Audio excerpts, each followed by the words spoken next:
It's time once again to slip into your camo, grab your bow, and join us out in the field for another episode of the Up North Journal, presented by PSE Archery. The Up North Journal crew is knocked and ready to rock for another exciting adventure. So let's step outside and hit the trail. This episode of the Up North Journal podcast is brought to you by PSE Archery, Black Eagle Arrows, Fourth Arrow Camera Arms, Wind Scent Vapor Hunting Scents, Killer Food Plot Seeds, Supplements, and Attractants, Cabela's, Spot Shooters, Antler Action, Family Tradition Tree Stands, and Badass Slingshots. Welcome back to another episode of the Up North Journal. Everybody, I'm host Mike Adams, sitting in the cabin tonight with Dan DeFaw after a long weekend. It was fun, though. It was fun. You know, yesterday after I got back from Cabela's, I actually, I passed out. You think? I was hurting. I tell you what. I come home, I got in the chair, put a blanket on me. Next thing I know, my daughter come over with Ben, and he's running around, and a couple hours had passed, and I felt like I'd been hit by a truck. Really? Yeah, it was horrible. Wow, man. But after a couple hours sleep, You were good to go. Yeah, I got a cup of coffee and watched a little football. Yeah, there was a little bit of football. Yeah. Yeah, it was a good day at Cabela's. We went and saw the big guy. Ho, ho, ho. If you're listening to the podcast and or as spell check says, hi, hi, hi. Or the spell check says, hi, hi, hi. You're right. Goofballs. Spell check.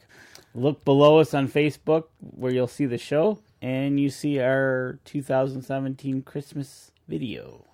Yep, it's our second annual. Yep. We did one last year at Cabela's. Our wish list or Christmas list of things we use in the field, things that we'd like to put under our tree. Right. And we got a little theme going this time. Yeah. Yep. I think so. Yep. It's pretty good. Check it out.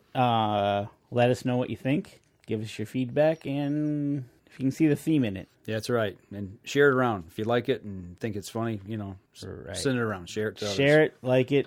Do it all you can do to help us out. So, you went to Jingle Fest last night afterwards. Yes, I did. How was that? I tell you what, it is nice when it is like 45 degrees. There was no wind, no sleet, no snow, no. It was beautiful. That's about to change this week. This week is going to change. But I tell you what, it was beautiful. The parade was awesome. Yeah, it was a good time. Then they had fireworks after. We didn't stay for the fireworks, but okay. Went to Jingle Fest, kicked off. The guy came to Fenton, went down the middle of the street, being towed by a GMC. Okay. So you got to see the big fella twice yesterday? I did. You didn't double cross me or anything, did you? I would never do that. You tried to at Cabela's, man. You're taking my fun away. Hey, I'm just looking out for your safety because I don't need you to shoot your deer's eye out. Okay, thanks. I see how you are. Right. So, but, Christmas time, you think about kids, mainly it's for kids, but, we like to spread Christmas joy as well and have fun. But, we got to see a lot of kids seeing the big fella yesterday, had a little fun with that. But I'd like to kind of make this show about the kids. Absolutely. About getting kids involved in the outdoors. Stepping back, I think it was October 24th, I was at Michigan State University and got to see Conservationist Shane Mahoney. We had that. Yep, that we show. had the speech on the show, but we didn't have the question and answer session after. No, and the question and answers, it was a question and a answer, and it took 16, 17 minutes. So we'd like to bring that to you because the question was about can anybody just get involved in the outdoors, and how does just one person make a difference? And he equated it to the kids. That's where you starting with kids. When they're little. So without further ado, here's his response to that question. But every single human being on this planet can do something for conservation. Everyone, child, man, woman, little boy, older person. I have a summer place in a small town in the Flacco Harbor Race. It's a historic, small community. And whenever I see people out planting flowers in their garden just to beautify their homes or their lawns, whatever, and I stop and talk to them or look at them, we discuss the possibility that what they're doing is not just wonderful for the aesthetics of the community and the look of the place, so to speak, but they just simply remind them that what they're doing is also benefiting beetles, flies and wasps, bees and butterflies, and things of this nature. And you would be surprised how many people don't think about that necessarily when they're doing something as simple as that. I think it is possible to have conversations with people at very, what I would call small levels. I don't mean to say very significant levels, but at small levels, where we can explain as people who understand how plants grow, what they need, how they reflect a functioning, working ecosystem, even in that tiny scale plot of land. We are able to give people a broader and deeper understanding of what they themselves are doing. That's what our knowledge should be given to give to people who can't possibly live our lives and learn as much as we have in this regard, to give it to those people to help encourage them to understand, first of all, what they are doing, and also at the same time why they should care. It is also about sharing our personal experiences. Many of the people who are closest to us in our lives and in our family histories often had connections with the land. They were farmers or ranchers or people who had gardens, who raised vegetables and so on. And in a way we have this kind of quiet love and admiration for them because they did those things. Sharing just those simple stories with people. In other words, she was a wonderful person. He was a wonderful person. And part of the reason that he or she was a wonderful person was because they were able to do things like this with nature. And they grew to respect and love nature because of it. We are able to do things like share the wild bounty, the wild harvest that we have. If we harvest mushrooms or berries or wild fruits or fish or fowl or mammals, and we were able to bring that wild food and share it to people and make them explain in a neighborly way that, you know, it is fantastic that we are still able to do this, and we're still able to do this because that land has been left functioning and clean, and I feel comfortable, you know, eating these wild fruits and benefits that I've taken from nature. It is possible to get people to care by explaining to them that the small animal that they care for, their cat or their dog or their goldfish or their gerbil or their hamster, that, you know, the requirements of that little animal are actually absolutely the same as the requirements for wild creatures. But wild creatures manage to do all of that without our help. I've had those conversations with thousands of children, and they all really wonder, and they all start to think about these kinds of things. People say you can't have those kinds of complex discussions with children, and I say I would teach philosophy to 2-year-olds. Let me give you an example. Of what I mean here. This is a fundamental question you've asked, right? We have to answer this question. We have to figure out a way for every person in this room to be able to answer that question and do something. So, in the stream, the long stream beds, in particularly temperate systems, when the leaves fall and the vegetation begins to decompose, there is, of course, in the fall, where there's much matted vegetation, the water stagnates and dries up, there is this strong aroma that arises from that vegetation. And so you take a group of little children, and I'm talking little people, little humans, tiny little humans. You take those little humans and you bring them into that, and of course they all hold their nose. Oh, that's terrible. And so then you explain to them what's happening. Well, you know, vegetation grows thickly here because there's a small stream, there's always water, and you know that gets a lot of insect life, and a lot of other life grows up there. And when it all dies, it all falls down, it all starts to rot and decompose, and it's really smelly. You know, it's a really bad thing. And they say, well, then what could we do? Well, what we could do is we could drain that little pool there, and we could get rid of it altogether. And then there wouldn't be as much vegetation going around. It wouldn't fall into the stagnant water, and the smell would either go away or it wouldn't be nearly as bad. And they say, well, what are you waiting for? I mean, this is obviously a solution to our problem, as only children can express. You know, so you should get right on that and solve it. So then I say, there's a catch. You see, in that pond, in that little puddle there are frogs. And what they do in the wintertime, when the water gets really low and it freezes, they dig themselves into the mud at the bottom of that little pool. And there they live out the long dark winter. And then in the springtime, they hatch out, and those are the tadpoles that we catch until eventually they grow legs, they lose their tail, they grow forelimbs, and all of a sudden we have frogs. So we can get rid of the smell, you see. But the cost of getting rid of the smell is to get rid of these little frogs. Now, this is a fundamental philosophical dilemma.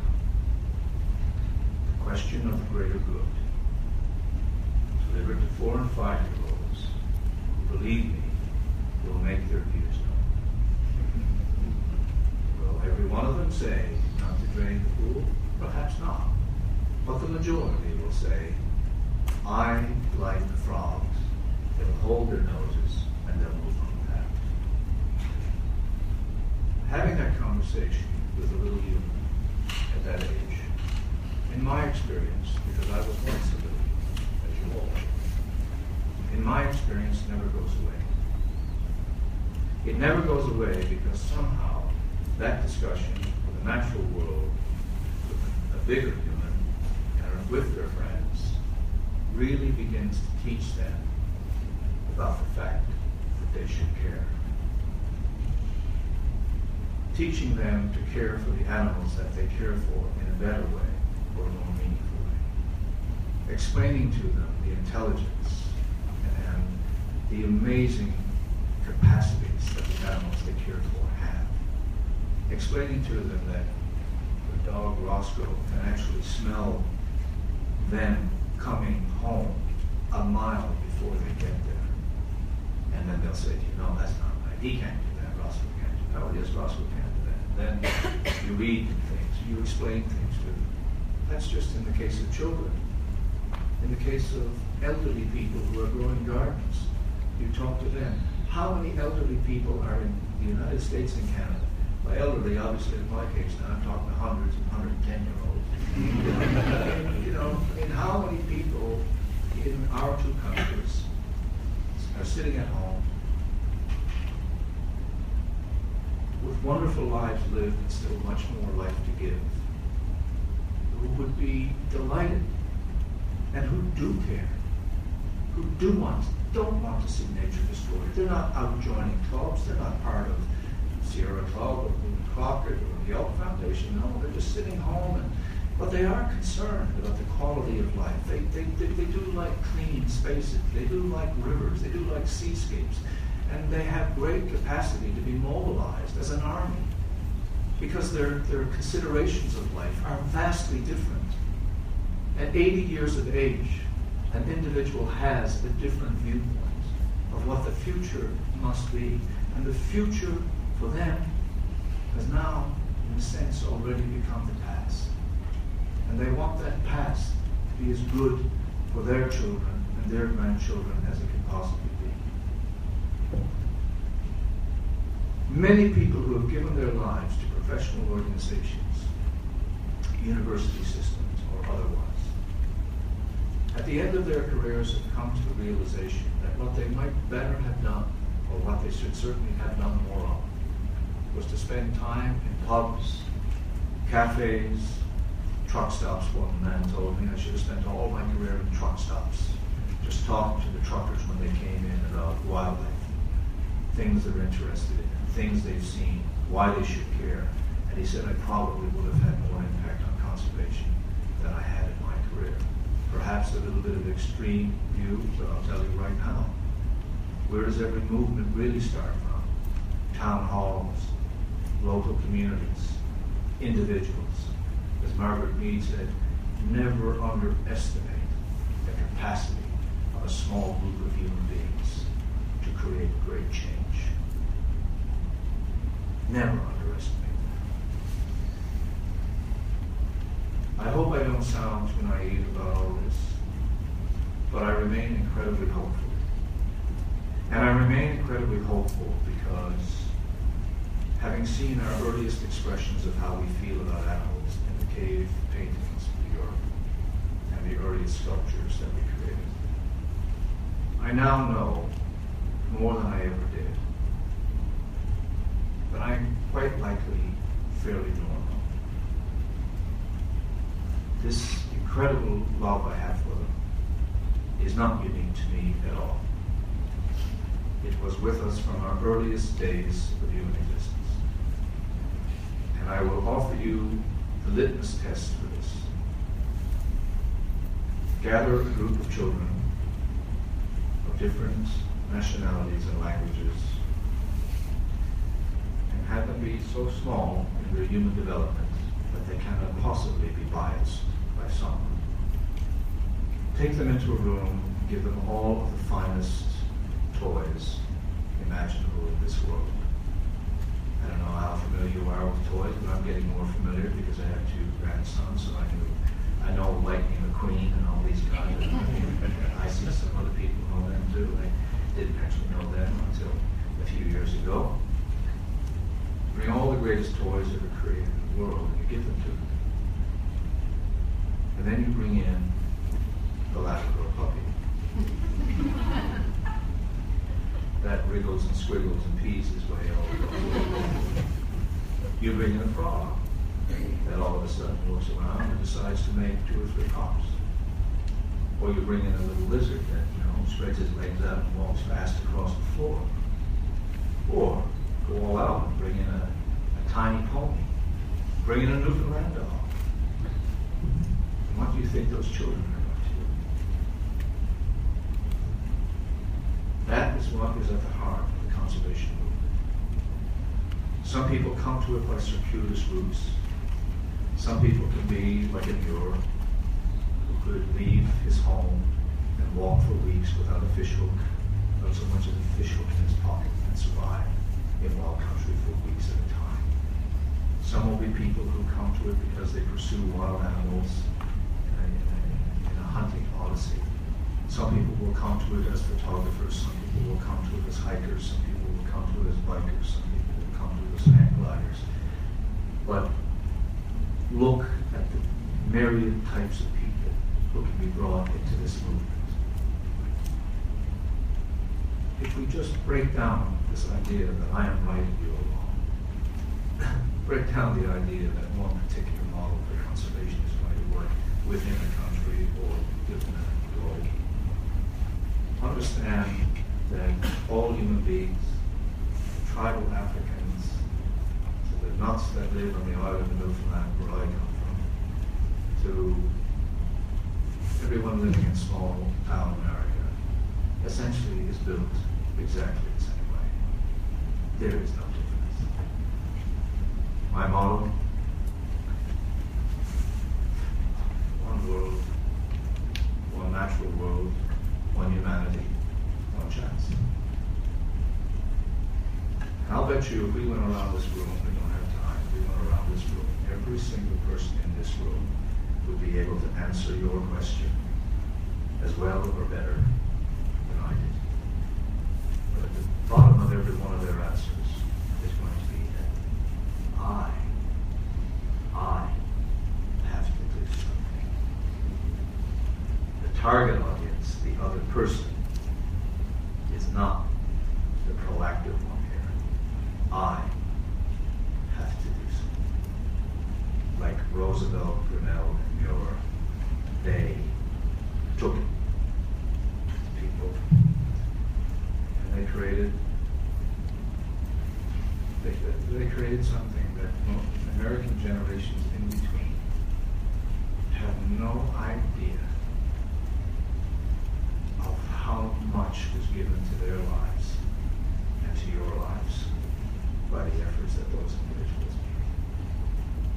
made. The difference between an America that might have been had the trends that were ongoing not been turned away, the commercial slaughter had not ended, versus the America that you have lived in, and your children live in, and your grandchildren will eventually live in.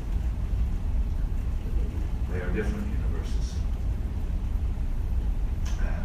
we have to find a way, and there are many ways, but we have to find a way to talk to little humans, and we have to talk to older humans, and we have to talk to pink humans, yellow humans, blue humans, black humans, short, tall, all humans about this.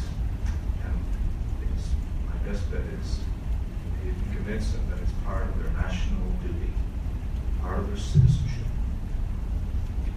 I think we can have another revolution in conservation, which I am convinced we absolutely need. For 25 years from now, you are going to see great losses, an abundance of wildlife and opportunity in the United States of America. So, I guess tadpoles and puppies. There you go. That's the way to do it. You know, it's that mindset of get to them when they're really young. Mm-hmm. And it's almost like just fulfilling their minds with what you need them to know. Yep. You know, don't let other people educate your kids. Educate them yourself. You know. Yeah. Don't count on somebody else doing something for you. Mm-hmm.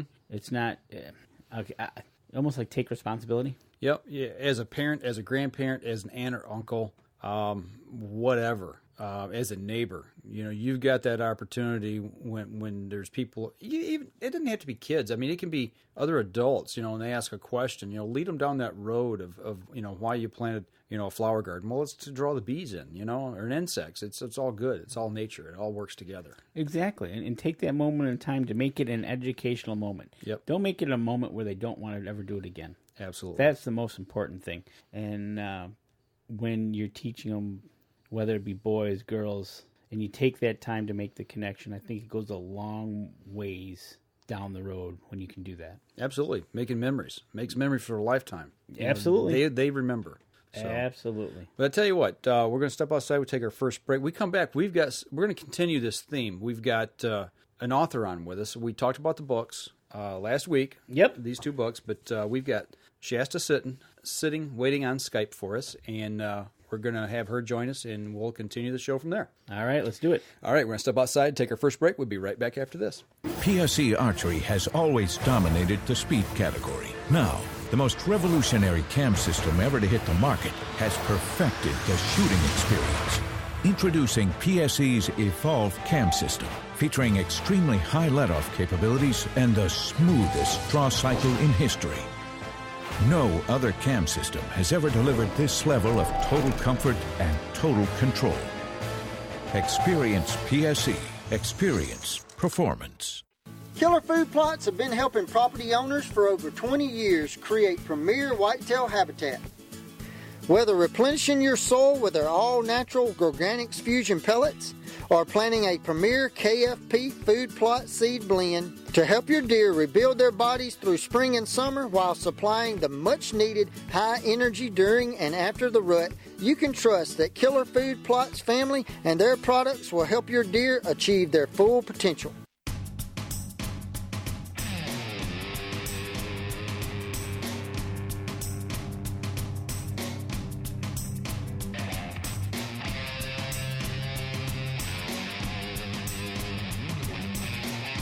All right, we're back from our first break. Had a few technical difficulties here, so people watching on the live stream, we apologize. Right, we're sorry for that, but you know what? We are using a new piece of equipment tonight. Hopefully, people notice a little bit of difference of the picture. Yeah, and the audio problems that we had, it sounds like it's coming through Skype. And yeah, Skype. We didn't have problems when we tested it this afternoon. No, but we weren't using Skype, so but we weren't something using to work Skype. through. So, all right. All right, so back again. We're second run through here. Now, last segment, we had Shane Mahoney. The question that he was answering at the event I was at on October 24th over at MSU was talking about getting kids involved in the outdoors and how to teach them conservation. Right, exactly. And he said go after the younger people and get them started right off the bat. Yep, with puppy dogs, tadpoles, things like that, things that are simple in nature to get their attention and get them going. But along with that, last week on the show, we did introduce these two books here that I got in my hands. Yes, we talked about them last week. And we actually got the author, Shasta Sitton, on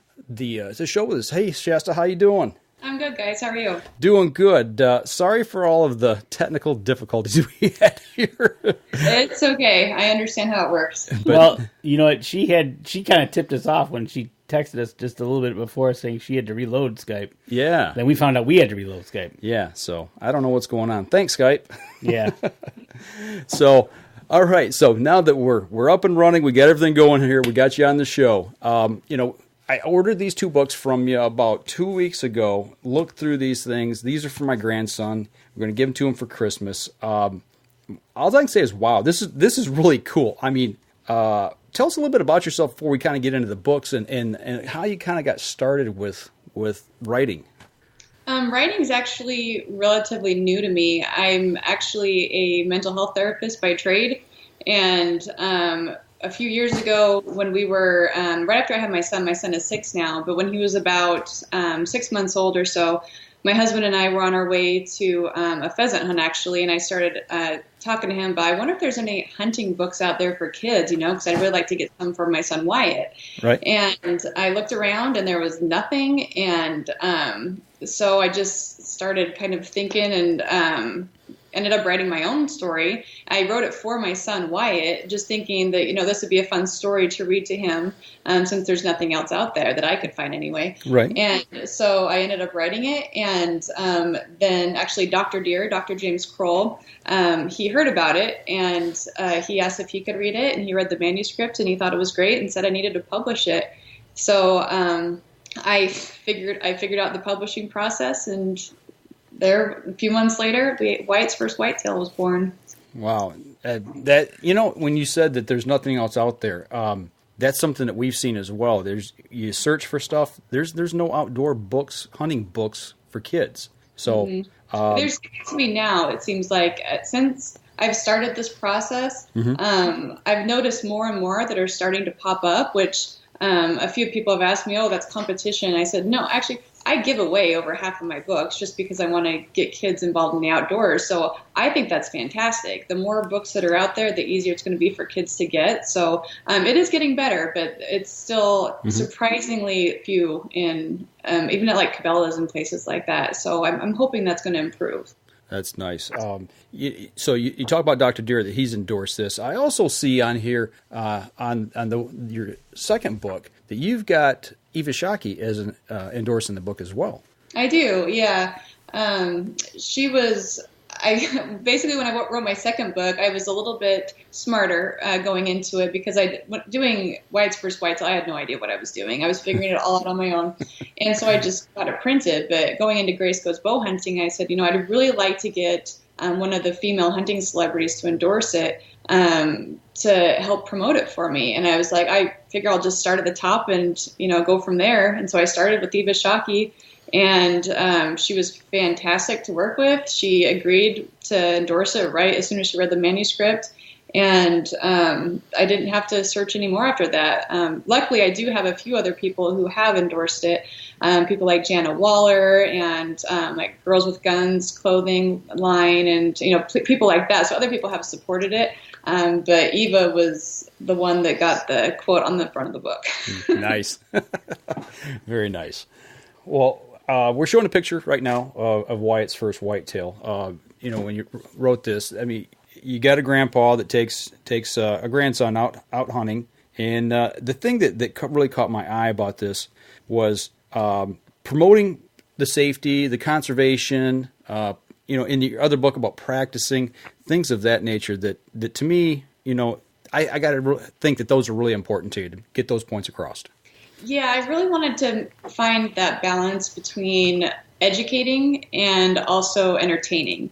And it's a very difficult line to walk. But so, yeah, I really wanted to talk about not just, I didn't want to, the media already portrays hunters as, evil. All we want to do is go out and murder poor innocent animals, things like that. And so I didn't want a book where the kid just goes out, shoots a 10-point, and that's the end of the story. Right. I talked about how you have to go and you have to get your hunter's permit first, and then you have to learn your gun safety.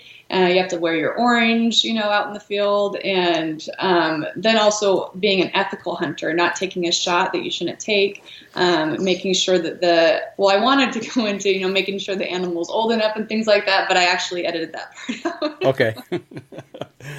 Well, in the one here with Wyatt's first whitetail, one thing I noticed too was, I don't want to give too much away about the story, but there was a deer that wasn't on the property. It was on the other side of the fence. And you made that reference that you couldn't shoot that one. So, I mean, there's safety, ethics, practice, the whole 9 yards. And that's what I really like about it.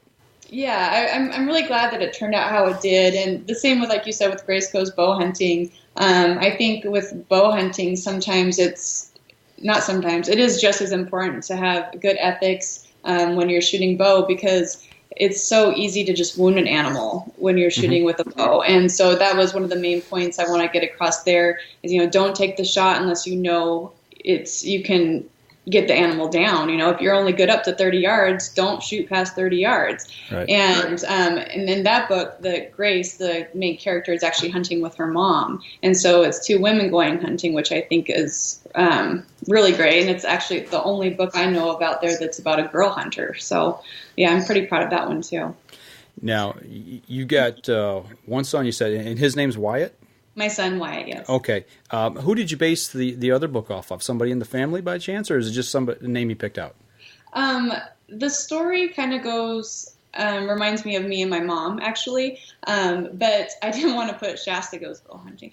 So I actually had a Facebook contest and asked my fans to help me name the character. And so people, put in their entries, and then the one that got the highest votes won, and Grace won. Okay. So, well, strangely enough, Danny has a connection to both those names. I tell you what, it was so weird when Mike gave me the envelope and I opened them up to look at these books.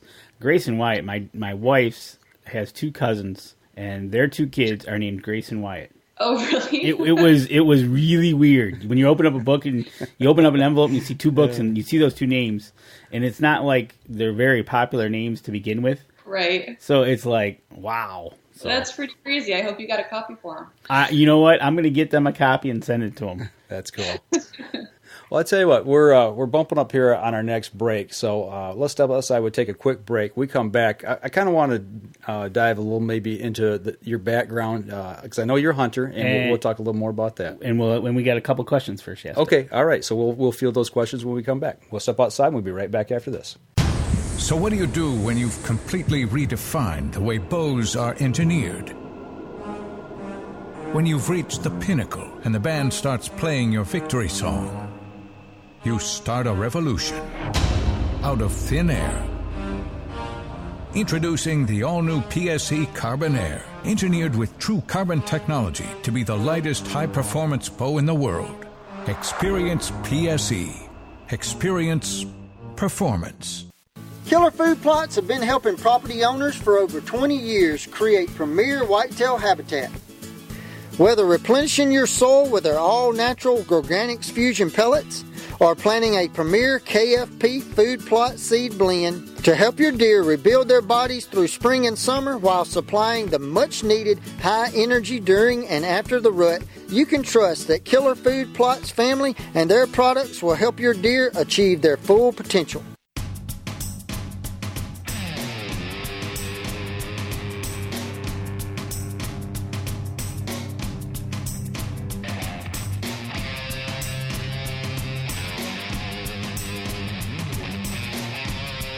Welcome back. Third segment of the show. Sitting here talking with Shasta Sitton, talking about outdoor books for kids. And you said we got a couple questions coming from some of the listeners. Coming in from one of our listeners on Facebook Live, from my sister-in-law. What age groups, Shasta, are the books for?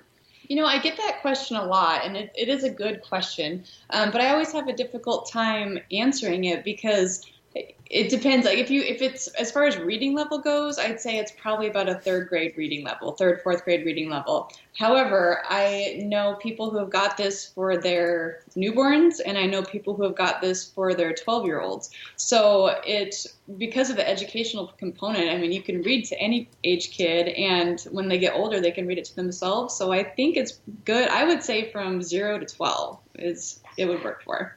Okay. That's awesome. And that's like she said, it's a good educational tool.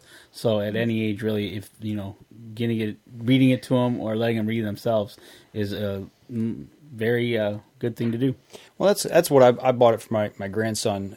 He's 15 months old, so he can comprehend things, and he sees pictures. He knows what a deer is. He knows what a duck is. And bear. So he's starting to pick out animals and being able to talk about them. And he actually say the words. And so now I got that for him, so he can sit in my lap and I can read to him. Right, exactly. That's a perfect age to start. So, you said you had a couple questions there? No, that's the only one so far. Okay, all right. Well, looking back, like I said, we know that you're a hunter. You shot a nice 9-point this year on some property that you and your husband do a little work on. And talk about maybe where that background came from of your hunting and where you're from originally. I'm originally from Idaho. My family grew up there, and we moved all around the Northwest. We've lived in Oregon, we lived in Washington, but most of our hunting experience was in Idaho. My dad my mom and my dad, but my dad especially, he's the ultimate outdoorsman. He basically plans his life around August to December, he's hunting. And found a job where he only has to work those other, 6-7 months of the year. Right. And so that's what we did growing up. In the summer times, we were out camping every single weekend, building trails, setting up tree stands. We structured our lives around hunting season. And then as soon as, I don't even remember when the first time I shot a gun, we would just go out, and whether it was shooting frogs with our BB guns or going and shooting deer, and shooting elk. I got my first elk when I was 14, and then it just kind of grew into more of an obsession after that. I didn't get to hunt too much in college because of volleyball and things like that, but then as soon as I graduated college and I met my husband, and he is a big hunter too, we started doing hunting trips together, and then when we moved out to northern Michigan, it was pretty much all downhill from there. I think my obsession has only grown. You're surrounded by it everywhere you go, which is great. That's one thing about Michigan is the tradition here. There is a great hunting tradition. Absolutely. It doesn't matter what you hunt, fish, trap, hike, camp, whatever. There's something to do here, I think, for everybody in the outdoors. There is. That's what makes this place so great. You shot your first elk at 14. That's incredible. Bow hunt, rifle hunt? It was a rifle hunt. Yeah, my mom, my dad, and my older sister and me were hunting in the mountains in Idaho, and I actually got really lucky. It was the elk that we'd had our eye on because he was a beautiful 6-point on one side, and on the other side he had this ridiculously long brow tine, another tine, and then this huge club. And so we were calling him Bullwinkle, and we'd had our eye on him for about 2 or 3 days beforehand. And day one of rifle season, him and about 6 cows walks into the meadow that I'm sitting on, and I made a good shot, and he went down, and I'm like, what's so hard about this? It's easy. Yeah, I was complaining about. Then I find out it's not that easy. I just got really lucky. Right. Nice. Sometimes luck is a lot of part of it. Hey, you take what you can get when you can get them. That's just the way it goes. Even with deer hunting, it's that way sometimes, Oh, very much so. My husband always says that I'm one of the luckiest hunters he's ever seen. Hey, well, sometimes you make your own luck. You got to be in the right place at the right time and have some sense about what's going on. So, I think we make a lot of our own luck. So, that's true. But so growing up out in Idaho, you got married, you came to Michigan. I've never been to Idaho. I've seen pictures. I've heard people talk about it. But, compare and contrast. Looking out there versus here, what's the biggest difference? Besides the mountains, I guess. Oh, I was going to say mountains. Yeah. You can't say that. They do have a lot of similarities. It's a lot of forest, and I'm talking about northern Idaho now. Southern Idaho's a bit different, but northern Idaho, it's basically northern Michigan with mountains, and a lot more. Idaho has a lot of state land. I think it has more state land than anywhere except for Alaska, and so there's a lot. It's because of all the mountains and all the state land, you can basically go find places that other people have never set foot on because you have to hike to it, of course. There's not roads everywhere like there is in Michigan. So I'd say that's probably the biggest difference is that in Michigan, you can pretty much drive almost anywhere, whereas in Idaho, you have to get most places on foot.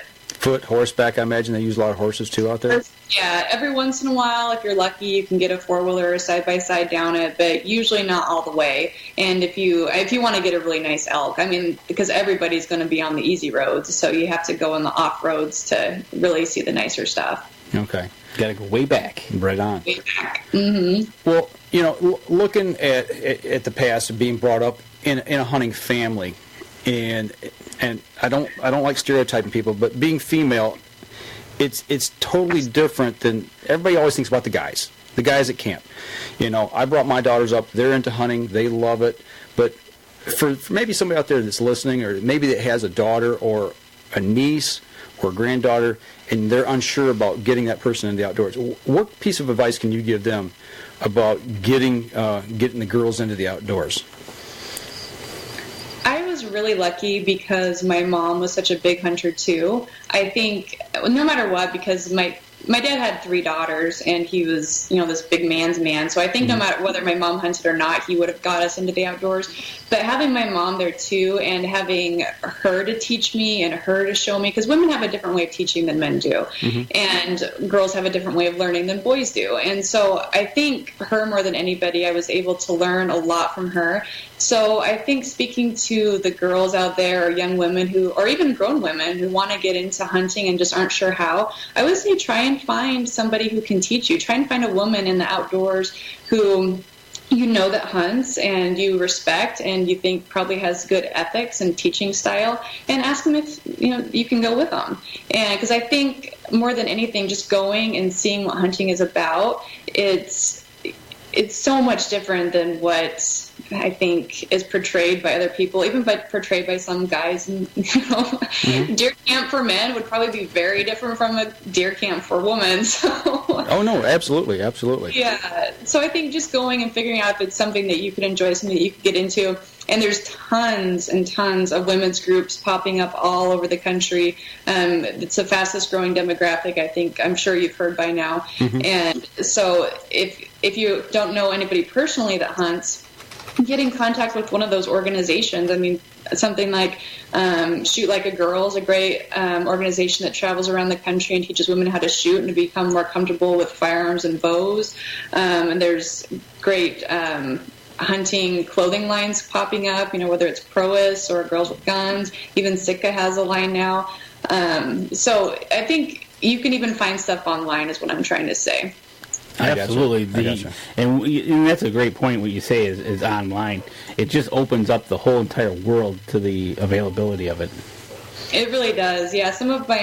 I don't really have that many friends local who hunt, but I've met a ton of women online, hundreds of women online that I'm Facebook friends with, that I've gone on hunts with them. I guided a woman on a bear hunt this year, actually. And so you do develop kind of a sisterhood, and women in the outdoors do tend to be very supportive of each other, which is really great. That's awesome. And were you successful in getting a bear? We were, yep, on night 1. Wow, very nice. Not bad at all. Can you guide for us? Yeah, I was going to say, hold on. You can get a bear tag. There's no bear tags in Michigan anymore. Well, Danny and I actually we started talking about for this coming fall. We've both got. You've got more points than I do. I got 13 points. Yeah, and I've got about 9 or 10, I think. So I'll have 10 or 11. 13. Yeah. So we're thinking about taking and trying to put in, because I know. There in Red Oak, that's the toughest tag to draw, and I think it's taken 8, 9, 10 points somewhere right around there now to draw. Right. So we're going to we're thinking about it this year, seriously. At least I'm 9 and 10. I know a couple people who have 10 that did not draw this year. So yeah, it's very difficult to get a tag up here, which is ridiculous because we have bears everywhere. Yeah, I don't get that. That we can do another podcast on that. Yeah, we can. That's definitely a whole. Rant about that. Right. Exactly. That it's kind of funny that you talk to some people and they'll tell you there's a bear around every tree we got, and other people, no, we don't. Yeah, it's well, up there in Clubland. I mean, Shasta, we're preaching to the choir right now about this, but that's like I said, it's a topic for another day. Right, exactly. And speaking of that, I got a question here from Tim C.S. Are these books approved for public schools? that's a good question. Okay. Oh, I do know that a few schools have bought them.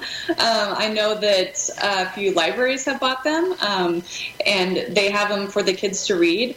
I've been asked by our local school to come in and read to one of the classes. So I don't know if there's like a specific approval that you have to go through for the public school system, but I do know that depending on the school, they're very okay with it. Okay, good. Good to hear, especially here in Michigan. Yeah, Michigan doesn't care. Northern Michigan, anyway, doesn't really care about hunting books. Right. Well, I hate to even bring this up or even go there, but has there been any negativity? Oh, gosh, yeah. I mean, nothing specific, but I mean, we see the antis that try to hammer people, and I just wondered if you have had any conversations or any things, said or sent to you via social media or email that's been negative on these. Yeah, it hasn't been horrible, but yeah, at least once a week I get something on one of my social media platforms from an anti-hunter, either sharing my stuff and trying to get people to send me hate mail, or telling me that they wish I was dead. Or my dad like I said, is a big hunter, and he got a really nice wolf last year that I shared on, I think it was my Facebook page, and somebody sent me a death threat saying he was going to kill me. And so you don't take that stuff too seriously, but it does get annoying after a while. Sure, right on. Well, very, very much so. It gets annoying. Well, look at you last week, right? Yeah. Last week and the week before, I had a couple dealings with some idiots out there that I had to kind of take the switch to and beat off the bushes, and get them away from us. But I don't think you've got anything to worry about. You've got some law enforcement around you. I think they'll take care of that. Yeah, my husband is pretty good at protecting us out here, and even though nobody's ever going to show up, they're big men over the computer screen, but they're cowards in real life. Right, keyboard warriors. Exactly. That's funny. Living in the basement.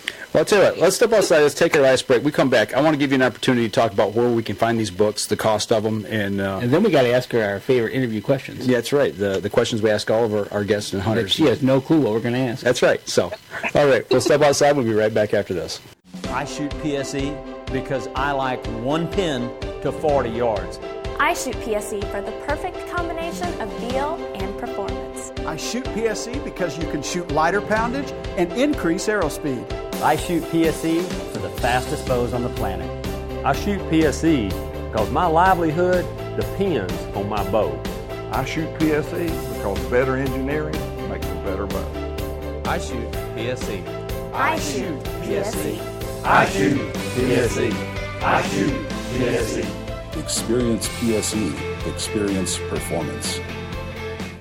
Killer Food Plots have been helping property owners for over 20 years create premier whitetail habitat. Whether replenishing your soil with their all-natural Organics Fusion pellets or planting a premier KFP food plot seed blend to help your deer rebuild their bodies through spring and summer while supplying the much-needed high energy during and after the rut, you can trust that Killer Food Plots family and their products will help your deer achieve their full potential.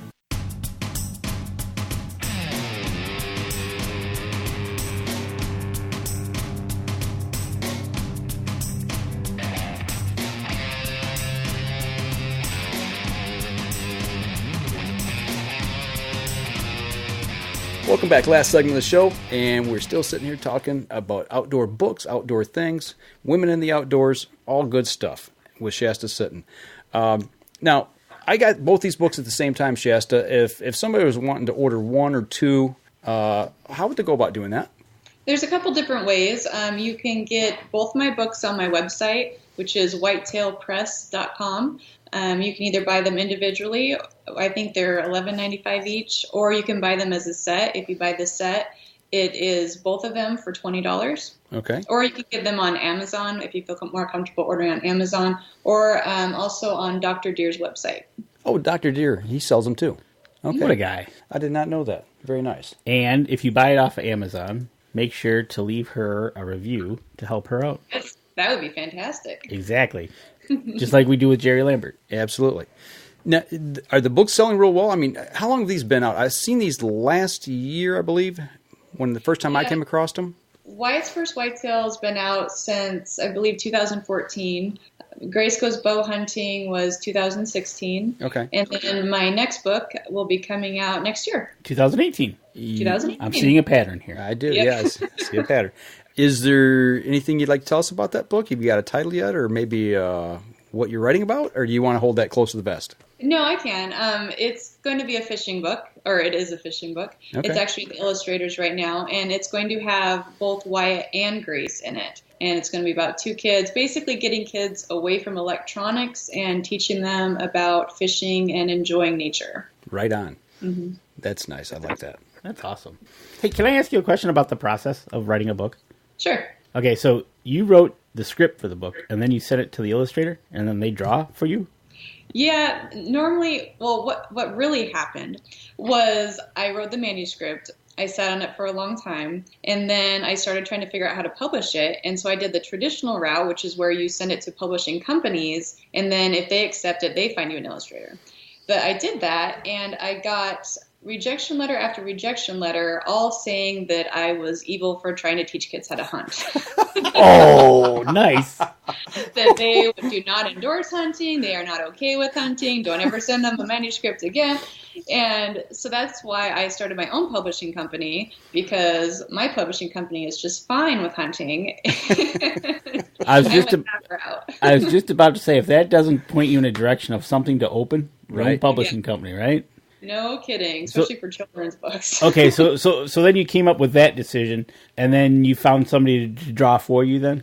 Yes, and then I had to find an illustrator, which was almost as difficult as finding a publishing company, because I had a few people that they were great until they found out what the manuscript was about, and because these were people that, from all over Michigan, and some were not okay with hunting, and they decided they didn't want to illustrate my book. Nice. Oh, and by finding a great artist. His name is Marvin Teeples. He lives downstate as well, and he's fantastic. That's awesome. Also, we can find your books in the QDMA website in their shop, according to Luke Sitton. Yes, I forgot about that. Sorry. Thanks, husband. You can also get them on QDMA. They are endorsed by the QDMA, and they are available online as well. Oh, that's good. That's awesome. So, is it time for questions? I think we've covered everything of how to get the books, how she's come about them, and I think it's a little bit of our time now. Okay. To ask her a few questions. Go ahead. I'll let you chime in first. We got to ask all these questions. We get to ask now questions of you. One of the very first question is, obviously you're an outdoor person. What's your favorite big game recipe? Probably venison tacos. That's different. I've not heard that venison before. Tacos. Nobody's ever said that. We have a lot of venison out here, believe it or not. And yeah, and venison tacos is probably what I make the most of. Okay. It's a simple meal until you do the dishes. There you go. It is a lot of dishes, but it is very simple, and I like it. Okay. Well, speaking of food, when you go to the deer blind or to the tree stand or the elk woods, and you pack in your backpack, what is your go-to snack that you have to have when you get out in the woods? Oh, this is so boring. My husband's gonna laugh because I'm a very clean eater, so it'd probably be an apple, a bottle of water, and maybe maybe some almonds. Okay. No, that's an apple. The squirrels will love the almonds. That's right. Well, my daughter probably wouldn't go hunting with you, because I did take an apple one time, and when I took a bite into it, she turned and looked right at me. She's like, "Seriously, Dad? Really?" Are you that loud in the blind? Yeah. Oh, she started giving me evil eye, and I had to put it away. She wouldn't let me eat it. They are allowed. Bananas work a lot better, but they get all mushed up in your backpack. I've learned that from experience. Especially when they get cold. Yes. Yeah, bananas are okay, but you got to get at them right away. Right. Okay, so we now know your favorite dish. We know your favorite snack. So you're on your way traveling somewhere, either to the woods or you're traveling down the highway. What would be like your favorite type of music that you're going to listen to? Favorite? Yeah. I listen to everything. I don't know if you guys have Sirius XM. Yep. Mm-hmm. My new favorite station is Pop Rocks. It's all the rock songs from like the 90s to today. No. No. I totally understand. I know where you're coming from. Nope. It's from my glory days. It's good music. Exactly. Those are your glory days, just like mine is the 80s. Yeah. Well, more the early 2000s. Yeah. Well, man, that leaves me in the late 70s, early 80s. Jeez, I feel old. All right. Looking back, I mean, you told us a little bit about your background, but when you look back on all the hunting or fishing or camping or whatever it is you've done in the outdoors, what's the one thing that really sticks in your mind as far as a hunting trip or game that you've taken, and why? Why is that memory so vivid? Oh, that one's easy. My husband and I went on a hunting trip last year to Croatia. Wow. And we went to this tiny little remote island in the Adriatic Sea and hunted fallow deer. And it was probably one of the best experiences of my life. Wow. And I assume that you were successful on that hunt? We both were, yeah. Okay. With the package, you got one trophy fallow deer and you got one cull fallow deer. And so he got the trophy because I love him, and I got the cull. Okay. And it worked out great, yeah. And I bet you the next hunt they go on, I know who's going to get the trophy. Right. Absolutely. That's a pretty good bet, yeah. See? What part of that hunt sticks in your mind? I mean, what's the one thing that you really remember about that and that draws that attention to you? Oh, it was the whole experience. We stayed in a 15th century hunting lodge, and we were all alone with just a couple other hunters on this remote island, and we would hunt in the morning, and then we would go down and swim in the sea during the middle of the day, and then we'd hunt again in the afternoon. It was really amazing. You felt like you were back, in the 17 or 1800s, because there was no electricity. It was just an amazing experience. That's cool. Oh, okay, so you're hunting and swimming. What was the temperature? Oh, it was in the 80s. Really? Okay. Mm-hmm. Whew. It just had me. Scent control, man. Wow. You sea salt, right? Right. I don't know if I can hunt in temperatures like that. Well, typically, I'm here. We are sitting here in November, December. We're in December now, and she's talking about hunting. So I'm thinking hunting, and then she's telling me about swimming, and I'm like, wait a second. No, well, it's a September hunt. Okay. Oh, yeah. You're on the ocean, so there's always a nice breeze. But it was warm. It was definitely warmer than any time I've ever hunted. Okay. Wow. All right. That's awesome. Well, one last question, and we'll let you go for the evening. But looking back, I mean, I think I already know the answer is probably your mother, but who got you involved in hunting for the first time? And do you remember your first hunt? My first hunt? Well, it was both my mom and my dad. And where I shot the animal or where I just went hunting? Just the first memory you have. What's your best memory of that? Yeah. Okay. So I think the first hunt that stands out in my mind was going elk hunting with my mom. And my dad had set us up, and I wasn't hunting yet. I was just going along with her. And I just remember I was pretty young. I was probably only about 8. But I remember my dad took us out to this point and showed us where to sit. And then he was going to do an elk drive to us. It was in the evening, and it was right before sunset, and we were sitting on this rock overlooking this mountain, and I just remember looking at her and thinking, this is such a magical experience that I get to share with her. And I mean, at 8 years old, you don't think that stuff at 8 years old. And so ever since then, I remember whenever I think about hunting with my mom, that's the moment I think about. That's cool. That is way cool. Yeah, that's awesome. And then we found out a mountain lion was stalking us, and it wasn't so much fun. It got scary, but and on the hindsight of 2020, right? Okay, so isn't that something? Now you just mentioned that. Isn't that one of the, as a hunter, one of the weirdest things, like either mountain lion or wolves or something, when you start to realize, wait a second, I'm the prey here. When the hunter becomes the hunted, right? And is like, time out here. Yeah. What am I doing? Yeah.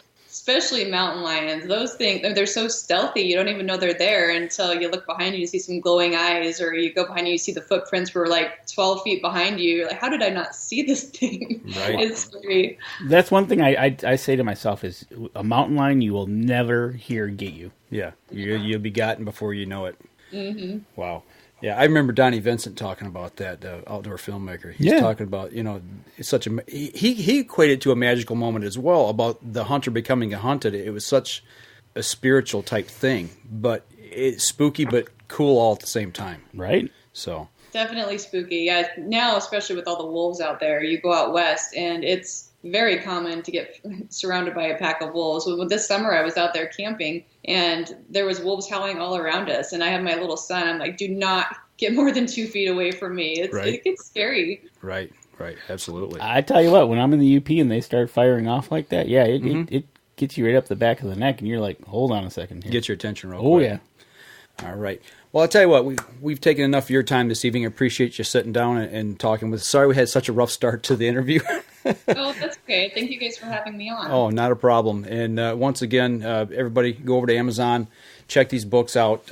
Great stocking stuffers, great gift for the kids. And like Shasta was saying, you don't have to be at a third grade reading level. It can be, your younger children, you can read to them, And, the one thing, before I do go, I want to say the one book, I think it's the book with Grace. In the back, you put a place to put your photograph. Oh, both books have it. I think I just did that with the Grace one. Just in the Grace one, yeah. Where you can write your own story.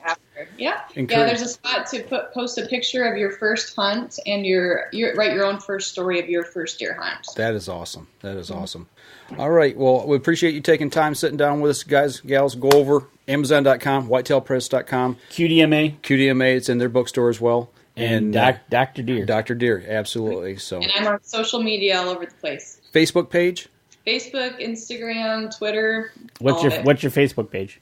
It's what is it? Shasta Sitton at Whitetail Press or whitetailpress.com. Isn't it? See, she goes there all the time, but it's like asking your phone number. What's your phone number? No, right. Hold on. Yeah, it's Shasta Sitton of Whitetail Press. Okay, all right. Well, if anybody's if they can't find any of those things real handily, let us know. We'll make sure we get you to the right place so you can get these books in your hands and get them in time. Shipping time now, we can get them in time for Christmas still?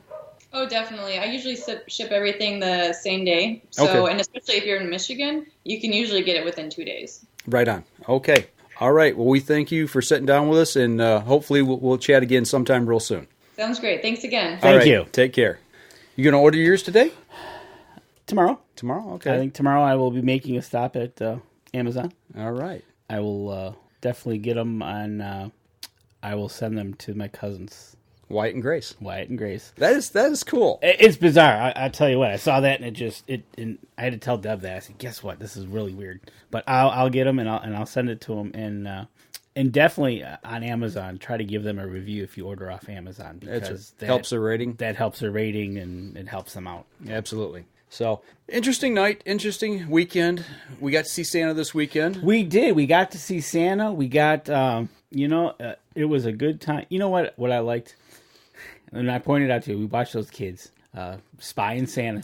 That was so cool. You know what? It was good to see the line of the people bringing their kids in to see Santa. The lady brought her dog in to see Santa, and it was just cool to see people getting in line, getting excited for the holidays. But the two little boys, they were like, they were peeking around a sign, just kind of like this, like and pointing, like, there, that's Santa. Yep, and the little girl that came in the door with the dad, and she wouldn't go no further, and they're peering around us because we were sitting down right there. Right. And he's trying to tell her, and then, okay, we're going to go see Santa, and the world was good again. But, yeah, that was awesome. This time of year, I just love it.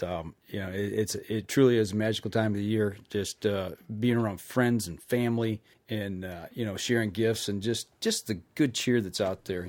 There's so much junk in the world anymore that, you can get depressed real fast looking at stuff and hearing stuff and reading things.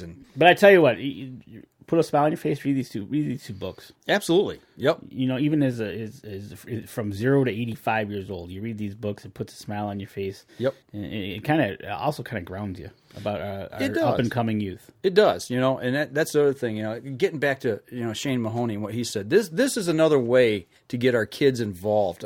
Start them young, start reading to them. And that's what I'm going to do with these. I'm going to read to Ben, a.k.a. Bucksnort, my grandson. And, we're going to start him right away and get him into the outdoors, much like I did when I was a kid. I mean, I remember I was 4 or 5 going into the woods with my dad and, squirrel hunting, tagging along with them. Yep. I used to tag along. They'd go pheasant hunting, and I'd tag along, and we'd go to farms and do that stuff. Yep. And, then before you know it, I had a little bow and arrow, and then I had a BB gun and shot a window out. There you go. Got in trouble. Over the weekend, you shoot your deer's eye out. Yeah. Well, no, I didn't shoot no deer's eye out. Not yet. Not yet. No. He's making reference to our video. If you haven't seen our Christmas video, folks, go onto our Facebook page here below the live stream if you're watching, and check out our 2017 Cabela's Christmas wish list. Yeah, it was fun. It was a hoot. I love doing that, and there is a theme to it. There's a theme to it, and you watch it all the way to the end. Like I said, it's a little longer than last year, but we throw a couple good little things in there along the way, yes, just to have a little fun. So, we did. So, anything else shaking? No, just kind of heading down that world of. You're going to be heading up north this weekend. Yep. Doing some muzzle loading. Yep. Other than that, I'm just gearing down towards the end of the year here. And Speaking of the end of the year, December 30th is a Saturday. December 31st is Sunday. We will not be live streaming on New Year's Eve. No, we won't be. That will be a negative. And actually, looking at that, if I'm not mistaken, Christmas Eve is going to be the same way. I mean, pull up the calendar. Look at the calendar here real quick. We might need to make a decision on that as well. We already made one. Right? Yeah. Christmas Eve is Sunday. I don't think we'll be live streaming Christmas Eve night. Oh, I don't think so either. So it looks like it will be on Saturday, and it'll probably be early because I do have people coming over that day for Christmas. Right. So we usually pull it off early, anyways. And the same thing on New Year's Eve. Yep. So we may or may not be live streaming. We will do a podcast, but we might not be live streaming. But we might be. You never can tell. Men of mystery. That's right. Well, and then we're working through some things here with new gear we got in the studio, working out a few bugs. So we'll get that stuff taken care of as well. Absolutely. And stay tuned. December 30th, is that when we're going to try to... We'll see how that shakes out. We'll know more later in the week. We'll let you know something here. We got some stuff coming down the pipe. Got something brewing. And we'll work through that. But other than that, that'll do it for us this week. If you got any questions, fire them off here real quick at us. And Deb says yes. Yes. I'm pretty sure. She agrees, huh? And Andy Eberhard says, what am I going to do while I'm at work? Oh, he's crying. Oh, Andy. You're going to have to watch the previous week's episode again. Yeah. So go into some back episodes and enjoy those and, Right on. All right, so for those of you on the live stream, if you want to hang with us here for just a second, for those of you on the podcast, we're going to sign off right now and wrap it up. So that'll do it for us this week, folks. As we always like to say in the Up North Journal, if you're out on the water or in the woods, shoot straight and be safe until next week on the Up North Journal. This episode was brought to you by PSE Archery, Black Eagle Arrows, Fourth Arrow Camera Arms, Wind Scent Vapor Hunting Scents, Killer Food Plot Seeds, Attractants, and Supplements, Cabela's, Spot Shooters, Antler Action, Family Traditions Tree Stands, and Badass Slingshots. Thanks for listening, and join us again here next week. Until then, remember, as we always like to say, if you're out on the water or in the woods, shoot straight and be safe until next week on the Up North Journal.